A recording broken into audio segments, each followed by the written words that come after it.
This video is made for educational purposes only.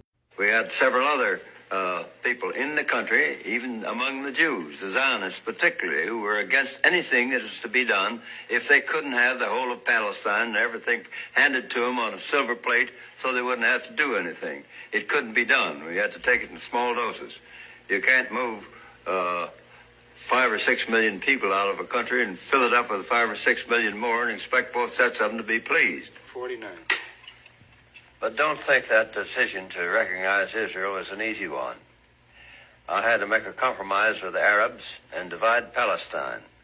The Jews wanted to chase all the Arabs into the Tigris and Euphrates River, and the Arabs wanted to chase all the Jews into the Red Sea. And what I was trying to do was to find a homeland for the Jews and still be just with the Arabs.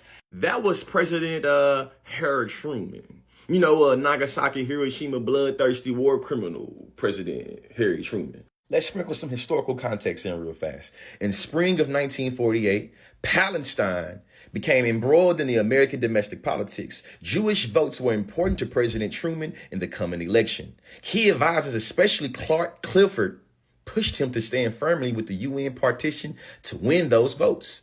As May 15th approached, pressure on President Truman increased, and he was urged to recognize the new Jewish state that was certain to be proclaimed when partition occurred.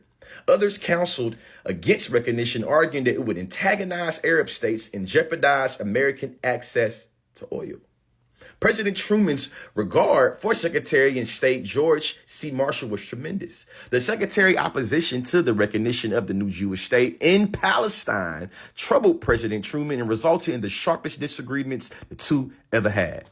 Now, for educational purposes only, if America is only about 300-400 years old, what does it mean to capitulate the Israeli occupation of Palestine as being something that is an ancient, old, holy war?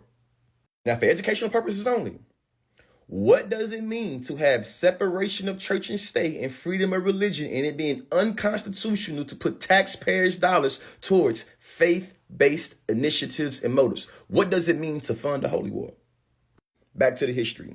In 1948, the Balfour Declaration was scheduled to expire. The Great Britain would no longer rule Palestine.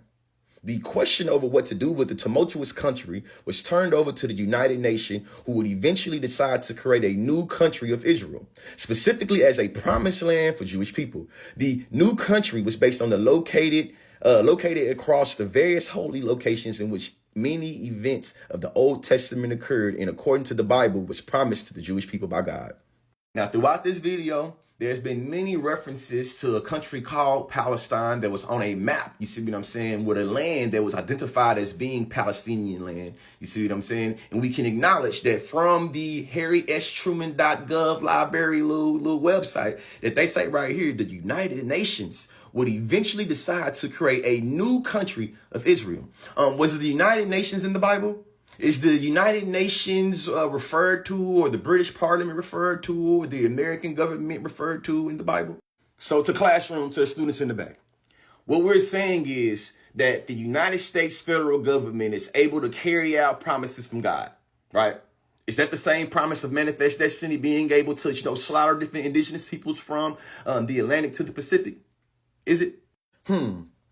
What is the motive, some would ask? You feel me? When President Biden says in the 1980s, if there wasn't for, Israel, we would have birthed one or whatever he said, what does it mean, to acknowledge that President Truman was counseled against the recognition, arguing that, there's different people in this council, arguing that this would antagonize Arab states and jeopardize American access to oil.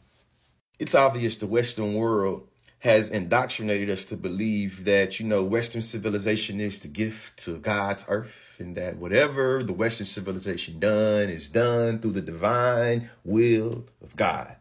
See what I'm saying? This new man I'm about to play right here, he new to me. He might be not new to y'all. You see what I'm saying? Listen to what he has to say about the Western world and old Harry S. Truman and old United States of America, man. I recognize that a lot of my privilege as an American comes usually at the expense of somebody else in the globe, and something to think about. You would think that every European on the continent participated in painting the Sistine Chapel. Oh, my mom. Everyone painting in shifts. All of you collectively invented penicillin. Group From the project. telephone to airplanes, from the cotton gin to the microchip. You all did that as one gigantic team effort. We, the West, abolished slavery. We. The West, gave women the right to vote. Paul Evans. We, the West, developed modern technology. You like being called the West then, but just bring up just one of your innumerable atrocities, and then everyone starts looking around. Not me. Who, me? Oh, you must have me mistaken for some other person, some other West. Shaggy. It wasn't me. It wasn't me. My forefathers didn't own slaves. My forefathers didn't slaughter the Native Americans. My forefathers were just poor, innocent peasants. I have nothing to do with it. Innocent as can be. Innocent. You want to take collective credit, but you want to individualize blame. Whoo, bars. You'll say that Isaac Newton, for example, is a product of the West.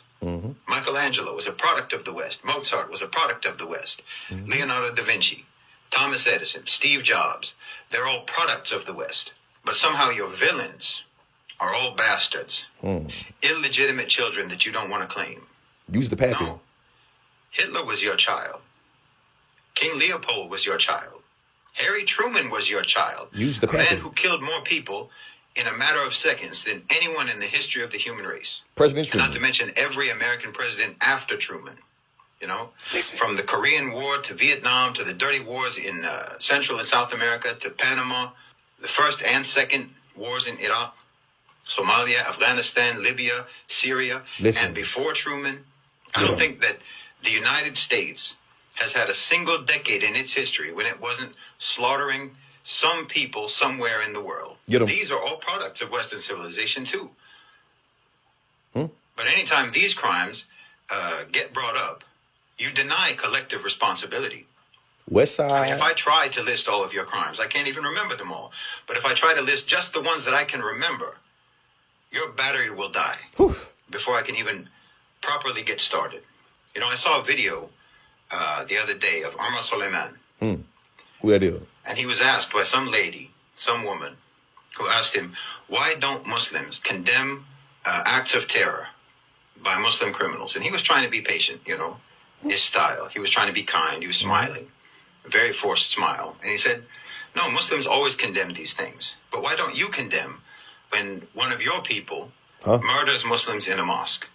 And of course he has a point, but also, of course they don't. Of course you don't condemn those things. You've got statues of Winston Churchill, who starved millions of Bengalis and who used poison gas on the Kurds. Winston Churchill. You not only Not my Winston. don't condemn your terrorists, you not only don't try them for war crimes as they should be tried, you re-elect them into office. Not just elect them, re-elect them. And you deny any